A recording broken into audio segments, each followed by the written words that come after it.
మధ్య దాకా కేన్ మామా అని హైదరాబాద్ అభిమానులు పిలుచుకున్న కేన్ విలియమ్స్ ను అంతర్జాతీయ క్రికెట్ కు గుడ్ బై చెప్పారు.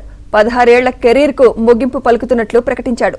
అన్ని ఫార్మాట్లలో 378 మ్యాచ్లు ఆడిన విలియమ్సన్ ప్రస్తుతం ఇంగ్లాండ్ తో జరుగుతున్న టెస్ట్ సిరీస్ లో తన రిటైర్మెంట్ నిర్ణయాన్ని ప్రకటించాడు. కొంతకాలంగా ఈ విషయమై ఆలోచిస్తున్నానని, రిటైర్మెంట్ కు ఇదే సరైన సమయమని నిర్ణయించుకున్నానని కేన్ తెలిపాడు.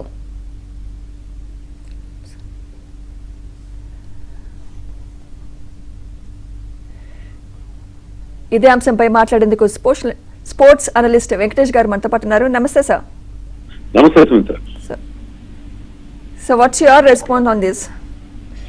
Yeah, Kane Williamson is a great cricketer, one of the legendary cricketers of the modern times in చెప్పాలి. ఎందుకంటే అతను న్యూజిలాండ్ క్రికెట్ కి చాలా కంట్రిబ్యూట్ చేశాడు. ముఖ్యంగా first time world test championship జరిగినప్పుడు అతని క్యాప్టెన్సీ లో న్యూజిలాండ్ గెలిచింది. న్యూజిలాండ్ గెలిచిన మేజర్ వరల్డ్ టైటిల్ అది ఒకటే. అంతేకాకుండా అతను 2019 వన్డే వరల్డ్ కప్ ఫైనల్ కూడా తీసుకెళ్లాడు. ఫైనల్ కూడా వాళ్ళు చాలా అన్ఫార్చునేట్ సర్కమ్స్టాన్సెస్ లో ఓడిపోయారు. సో అతను కెప్టెన్ గా ఉన్నప్పుడు, అతను మంచి పీక్ లో ఉన్నప్పుడు న్యూజిలాండ్ క్రికెట్ కూడా చాలా మంచి రిజల్ట్స్ వాళ్ళకి రావడం అనేది మనం చూసాం. అండ్ అలాగే మన సన్ రైజర్స్ హైదరాబాద్ తో అతనికి ఉన్న కనెక్షన్, సన్ రైజర్స్ హైదరాబాద్ కి చాలా సంవత్సరాలు అతను ఆడడం వల్ల హైదరాబాద్ అండ్ తెలుగు రాష్ట్రాల ఫ్యాన్స్ కూడా అతనితో బాగా ఐడెంటిఫై అవుతారు, చాలా లైక్ చేస్తారు. కేన్ మామా అని చెప్పి అతన్ని బాగా లైక్ చేస్తారు. Very gentlemen cricketer. ఈ రోజుల్లో అలాంటి ఒక జెంటిల్మెన్ క్రికెటర్ చాలా అరుదుగా చూస్తాం.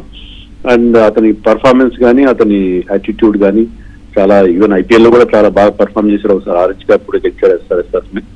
సో గ్రేట్ క్రికెటర్, రైట్ టైంలో డెసిషన్ తీసుకున్నానని చెప్పాలి. ఎందుకంటే ఇటీవల కాలంలో అతనికి కొంచెం గాయాలు బెడద ఉంది. తర్వాత గతంలో ఉన్నంత ఫామ్ కూడా చూపించట్లేదు.